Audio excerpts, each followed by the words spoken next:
बोलिए हर हर महादेव की जय, पार्वती मैया की जय। प्रिय भक्तगण, आज हम एक कथा सुनाएंगे, एक कहानी। चार चोर और एक संत की कहानी हम सुनाएंगे। कथा को पूरा सुनिएगा तो बहुत अच्छा लगेगा। एक समय की बात है, एक गांव में एक संत रहते थे। वे भोलेनाथ के परम भक्त थे।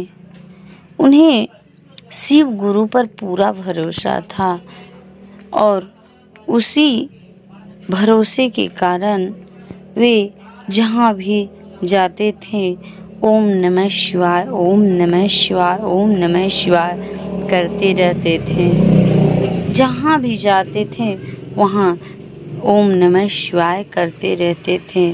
तो एक समय की बात है, संत जो थे वे यात्रा पर कहीं जा रहे थे तो रास्ते में एक सेठ मिला और वह सेठ भी जो था उसी गाड़ी में बैठे थे जिस गाड़ी में संत बैठे थे।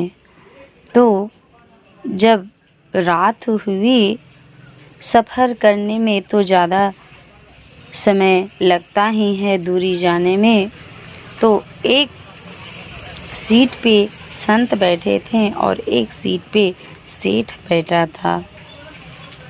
तो सेठ जो था वह अपना हिसाब किताब का दिमाग लगा रहा था और जो संत थे वे ओम नमः शिवाय, ओम नमः शिवाय, ओम नमः शिवाय कर रहे थे। तो इतने में सेठ देखा कि आखिर ये संत जो हैं ओम नमः शिवाय, ओम नमः शिवाय जब से देख रहे हैं तब से ये इसी तरह से बैठा हुआ है और ओम नमः शिवाय रट रहा है। आखिर ओम नमः शिवाय में क्या ऐसा गुण है कि वह ओम नमः शिवाय, ओम नमः शिवाय रट रहा है।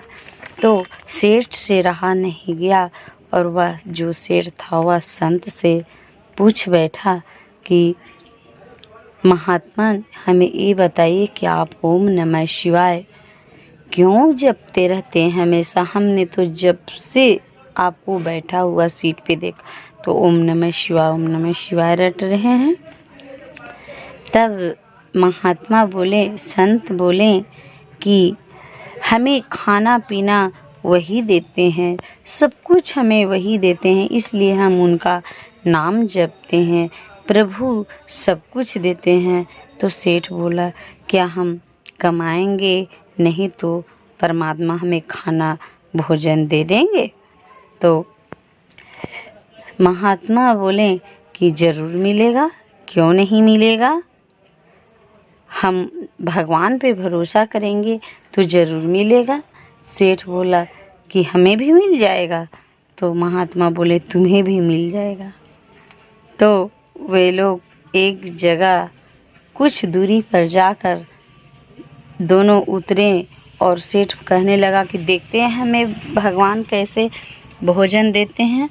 हम भी ओम नमः शिवाय, ओम नमः शिवाय मन ही मन रटते हैं। तो महात्मा बोले कि ज़रूर मिलेगा।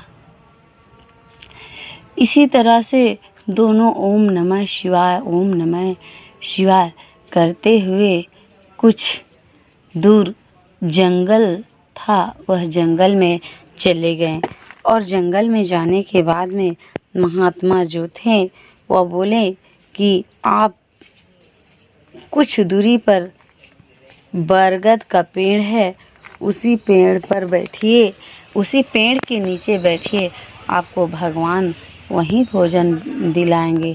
तो सेठ जो था वह कहने लगा कि ऐसा कभी नहीं हो सकता है, ऐसा कैसे होगा? आपको भगवान नहीं खिलाएंगे जब तक हम कमाएंगे नहीं, मेहनत नहीं करेंगे तब तक हमें भोजन नहीं मिलेगा।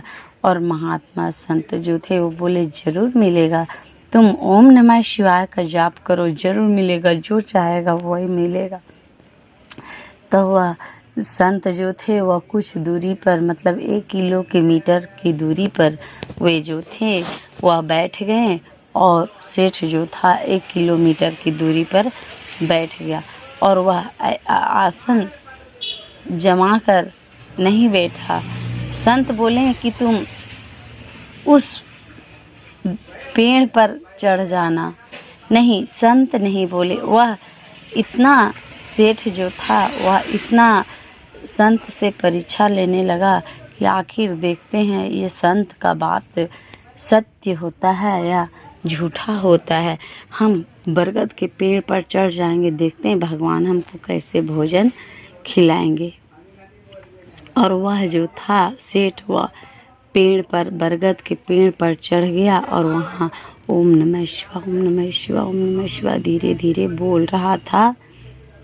तो कुछ देर के बाद में वहाँ जो कुछ मजदूर जो थे, वे लोग बेचारे थके हारे जो थे, वे लोग उसी बरगद के पेड़ के नीचे आराम करने लगे। और उन लोग जो थे वह बहुत सुंदर सुंदर खाना बनाकर लाए थे कि इसी पेड़ के नीचे हम लोग बैठेंगे और हम लोग खाएंगे आराम से।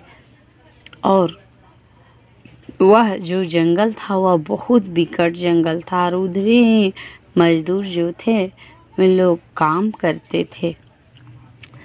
तो जब मजदूर बैठे वहाँ, भोजन को जैसे ही थाली में निकाले, पूड़ी था, सब्जी था, हलवा, खीर, बहुत सुंदर सुंदर 10 प्रकार के भोजन था। मजदूर कितनों भी खटेंगे लेकिन भोजन बहुत अच्छा करते हैं उन लोग। तो उसी तरह से बेचारे लोग लाए थे और सोचे कि ये यहाँ जो है हम ठंडी हवा में खाएंगे आराम से बैठ के इस पेड़ के नीचे। और जैसे ही भोजन निकाले वैसे ही ऊपर से वह बोलने लगा ओम नमः शिवाय, ओम नमः शिवाय, ओम नमः शिवाय। और हाथ इधर उधर किया तो उधर ऊपर से एक पत्ता जो था वह टूट के नीचे गिरा, और वे लोग मजदूर जो थे सो कान को शांत करके एकदम आवाज़ सुन रहे थे कि आखिर यहाँ कौन है भाई, कोई नहीं, इतना विकट जंगल है तो आखिर यहाँ कौन है, कोई नहीं है। तो उन लोग जैसे ही ऊपर झाँका तो उन लोग को डर हो गया कि इस पेड़ पे भूत रहता है। और वे लोग जो थे जैसे ही देखे वो लोग खाना को छोड़कर और भाग गए। कुछ देर के बाद में उधर से 4 चोर आ रहे थे,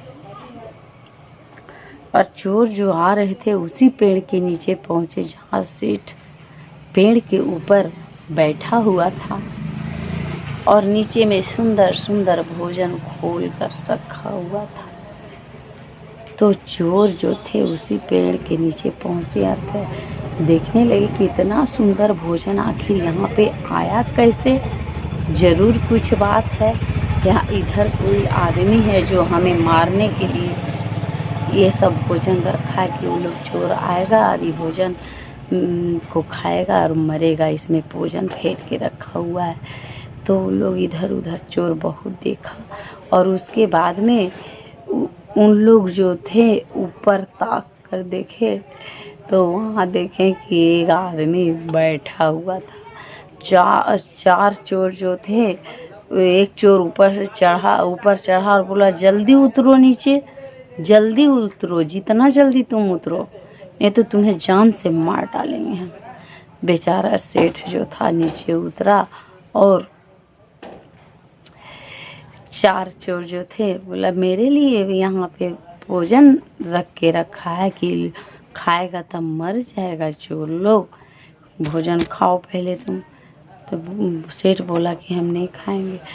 इतना चोर लोग मारने लगे कि वह जो सेठ था वह ज़बरदस्ती जितना भोजन था वह खाने लगा, और खाते खाते उसे इतना पेट भर गया, इतना स्वादिष्ट भोजन था कि कहना, जब चोर लोग सोचने लगे कि इसमें अभी मरेगा, जरूर मरेगा।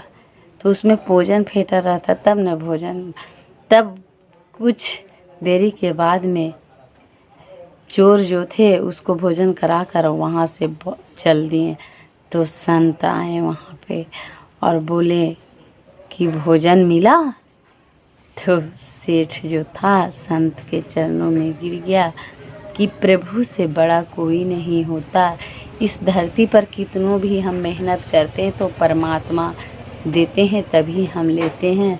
अगर परमात्मा हमें नहीं देंगे तो परमात्मा के सिवाय कोई देने वाला नहीं है। प्रभु हमें भोजन बहुत स्वादिष्ट मिला और ज़बरदस्ती मुझे खिलाया भी गया। तो इसीलिए कहा गया है कि परमात्मा से बढ़कर इस पृथ्वी पर कुछ भी नहीं है। जो हम करते हैं सिर्फ करने के माध्यम है, देने वाले परमात्मा है और परमात्मा के सिवाय कोई नहीं कुछ दे सकता। अगर कोई भी इंसान करोड़पति अरबपति बन गया तो उसे भिखारी बनने में लेट नहीं लगता।